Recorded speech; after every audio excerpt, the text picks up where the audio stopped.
जी, ये अभी हम लोग यहीं ब्रह्मपुर में शिवशंकर उत्सव पैलेस में हैं और यहाँ से यात्रा निकलेगी और आज हम लोग जगदीशपुर तक जाएंगे, चरपोखरी तक पहुँचेंगे और आज की यात्रा करीब करीब 80 किलोमीटर के आसपास तक की यात्रा रहेगी। और क्योंकि हम गांव-गांव होते हुए जाते हैं इसलिए, और ये यात्रा निकली है 19 तारीख को एलसीटी घाट स्थित बिहार सत्याग्रह आश्रम जनसुराज का जो है वहाँ से, और करीब प्रस्तावित 20,000 किलोमीटर की यात्रा है। 38 ज़िले में जाना है, सारे विधानसभा में जाना है और ये हमारा 27वां दिन है, ऐसे देखा जाए तो करीब 27वां दिन होगा। और इसमें हम करीब 100 मोटरसाइकिलिस्ट निकले हैं और ये कहते हैं इसको जनसुराज युवा संघर्ष यात्रा इसलिए कहा जा रहा है कि पूरे बिहार ही, आप किसी भी परिप्रेक्ष्य में देख लीजिए, बिहार एक खुद संघर्ष में फंसा हुआ है। तो इस संघर्ष का वार्ता और संवाद ज़मीन तक पहुंच सके, लोग समझ सके कि ये दुर्गति क्यों है। आप पिछले 35 साल से वोट डाल रहे हैं, हर लेवल पे वोट डाल रहे हैं, मुखिया से लेकर सांसद तक। एमएलए बदल रहे हैं, मुखिया बदल रहे हैं, सांसद बदल रहे हैं, लेकिन किस्मत नहीं बदल रही। तो फिर ये गड़बड़ कहाँ हो रहा है? यही बात समझने और समझाने के लिए उन तक पहुंच रहे हैं। ज़मीन की बात भी पकड़ना चाहते हैं, समझना चाहते हैं। और उस बात को हम लोग जब जनसुराज पार्टी 243 सीट पे चुनाव लड़ेगी तो ये जो ज़मीन से निकला हुआ यथार्थ रहेगा, जो सच रहेगा, उसके ऊपर हमारा मैनिफेस्टो और हमारा कार्यक्रम निर्धारित करेगा। और इसको समझिए तो जो प्रशांत किशोर जी ने 2022 के 2 अक्टूबर से जो भितरहवा आश्रम से चंपारण से अपना पदयात्रा शुरुआत किया था, तो ये कहीं ना कहीं उसी का एक श्रृंखला है कि जिससे ये अब मोटरसाइकिल यात्रा में है। प्रशांत जी इसके पीछे फिर वो भी इस क्षेत्र में उनके पदयात्रा होगा और उससे रिलेटेड कार्यक्रम होगा। आनंद मिश्रा जी, एक तरफ आप यात्रा पर निकले हुए, एक तरफ नीतीश कुमार भी आ रहे हैं, प्रगति यात्रा पे सूबे के मुख्यमंत्री नीतीश कुमार जी आ रहे हैं और नीतीश कुमार के आगमन से पूरे रोड को भी चौक चौमर किया जा रहा है, क्या है ना? कहिएगा? बिल्कुल, अब सुनिए, रोड बन जा रहा है। सोचिए, नहीं आप सोचिए कि एक मुख्यमंत्री कितना पावरफुल हो सकता है ना? यानी एक मुख्यमंत्री अगर एक दिन आता आपका रोड बन जाए तो 5 साल ये मुख्यमंत्री कर क्या रहे थे?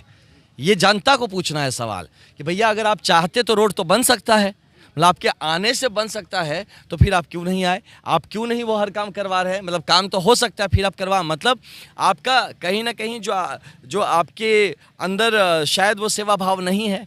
ये हो क्या रहा है? इस बार में लोगों को क्वेश्चन करना चाहिए। और दूसरा चीज़ कि मुख्यमंत्री प्रगति यात्रा नहीं करते, ये गवर्नमेंट के पब्लिक के पैसे पे वो राजनीतिक यात्रा कर रहे हैं। इस बात पे सरकार से क्वेश्चन करना चाहिए कि आप राजनीतिकरण कर रहे हैं। आप चुनाव आने वाला है तो आपकी प्रगति यात्रा, आप अपना ढिंढोरा पीटने सरकारी तेल जला रहे हैं, सरकारी लोग यूज़ कर रहे हैं, सरकारी वक्त को आप वेस्ट कर रहे हैं। तो ये सरासर ये अनैतिक काम कर रहे हैं माननीय मुख्यमंत्री जी। और तीसरा बात और बताएं, मान लीजिए कर भी रहे हैं, चलिए आ भी रहे हैं, तो आप यहाँ से रिव्यू मीटिंग बैठा सकते थे। आप यहाँ से जितने भी स्कीम्स है, सरकारी स्कीम्स है, प्रोजेक्ट्स है, प्रोग्राम्स है, आप एसपीडीएम को बैठाइए। जितने भी यहाँ लाइन डिपार्टमेंट है, जितने भी डिपार्टमेंट्स हैं, उनके जो ज़िले में चीफ है उनको बिठाइए और आप वहाँ उनका रिव्यू करिए कि बताओ आप परफॉर्मेंस तुम्हारा कहाँ रहा, क्या था तुम्हारा टारगेट, कितना काम हुआ, नहीं हुआ तो क्यों नहीं हुआ, और उसका दोष को स्थापित करें, वहाँ पे उनको सज़ा मिले जो नहीं काम किया, और जिन्होंने काम किया उनको आप रिवॉर्ड भी करिए, उनको आप उत्साहित करिए। ये काम होता है अगर मुख्यमंत्री कहीं किसी जगह पे जाता है, ना कि प्रगति यात्रा में फोटो खिंचा रहा है, हाथ जोड़ के घूम रहा है और राजनीति कर रहा है, और वो भी पब्लिक के पैसे से। सर, आपका कहने का मतलब है कि नीतीश कुमार जी अगर आ रहे हैं तो नीतीश कुमार जी के आने की वजह से ये सब किया जा रहा है? नीतीश कुमार जी के आने की वजह से नहीं, राजनीतिक तौर पे किया जा रहा है।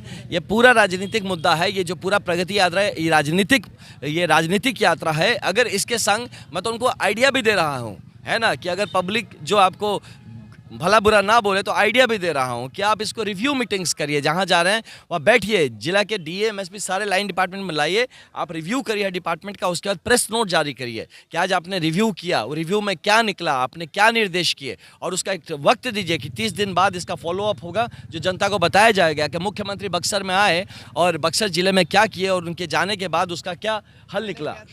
यस, आज आप देख रहे हैं बक्सर में, आप जाइए हाईवे पे रोज़ एक्सीडेंट हो रहे गुरु। पिछले 43 दिन में मोर देन 60 करीब 60 एक्सीडेंट्स बताए जा रहे हैं। क्या मजाक बना के रखा है यार? हाँ, आप और हम ना एकदम, हम तो मोटरसाइकिल भगवानी मालिक है, घूम रहे, अब तो भगवाने भरोसे घूम रहे हैं। बाकी तो यहाँ प्रशासन शासन का हमने देख लिया व्यवस्था। एक और समस्या आ रही है जाम को लेकर, पूरा बिहार जाम है गुरु। हम तो घूम रहे हैं ना, अभी तो हम आपके पास 2 घंटे लेट पहुँचे हैं। हम अपने और कारण से नहीं पहुँचे, ये जाम के कारण से 2 घंटे लेट।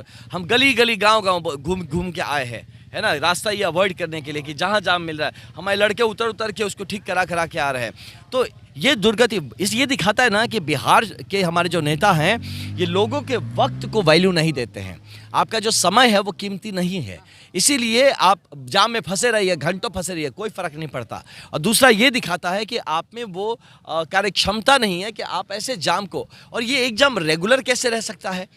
आप अगर इंफ्रास्ट्रक्चर को ठीक करना है उसको करिए, आपको अगर इसमें मतलब जो काम एग्जीक्यूशन करना है, आपको जो पुलिस प्रशासन का काम होगा, हाँ, जो डीटीओस का काम होगा, या उसको करिए, या जो लोगों को समझाने समझने की बात है आप उसको करिए। आप कर क्या रहे हैं? लगातार ये जाम है गुरु, एक दिन 2 दिन होता तो बात होती ना, रोज़ का जाम है। पिछले 1.5 साल से करीब यहाँ पे घूम रहा हूँ बिहार में। आई एम फ्रस्ट्रेटेड, मैं बता रहा हूँ अटरली कि ये पूरा बिहार जाम में लगा हुआ है। और ये एक सांकेतिक चीज़ है, बिहार के हर चीज़, आप शिक्षा देखिए, स्वास्थ्य देखिए, है ना, रोजगार, हर चीज़ में जाम लगा हुआ है। रोड पे बस वो दिख रहा है। शिक्षा का स्थिति तो कुछ दिन अभी पटना में दिखाई दिया कि बीपीएससी के छात्रों को यस, बिल्कुल। युवा को लेकर क्या बोलेंगे? मैं यही बताऊंगा कि आप बीपीएससी नहीं, अगर आप हक मांगेंगे ना बिहार में आज के दिन में कि आपको हक मिलना चाहिए, न्याय मिलना चाहिए, तो आपको कूटा जाएगा। ये लोकतंत्र रहा ही नहीं, अब ये लाठी तंत्र में तब्दील हो चुका है। पूर्वोत्तर जंगल राज का जंगल राज ना, वो तो था, ये तो खुल्लम खुल्ला करते थे। अभी दिखाते हैं कि सब अच्छा है, लेकिन जो ज़मीन पे आपको फीलिंग होती है वो एकदम कहीं ना कहीं, मतलब ऐसा लगता है कि किसी एक बनाना रिपब्लिक में रह रहे हैं, या किसी एक ऐसे अंडर डेवलप्ड कंट्री में आप रह रहे हैं जहाँ पे कि शायद अभी तक, और हम बिहार या लोकतंत्र और मतलब ये जनक रही है लोकतांत्रिक व्यवस्थाओं की, और यहाँ पे आप हालत देख लीजिए तो सच में घुटन। इसीलिए जब मैं जॉब छोड़ के आया ना, तो मुझे एक सीनियर ऑफिसर से पूछा, तो हमको पता है उन्होंने क्या कहा था। उन्होंने कहा था, आनंद, यू आर डूइंग अ बेवकूफ़ी, है ना। हम बोले, अरे सर आप भी चलिए, आप रिटायर होने वाले हैं, हाँ हम बिहार को ज़रूरत है आपको हमारी।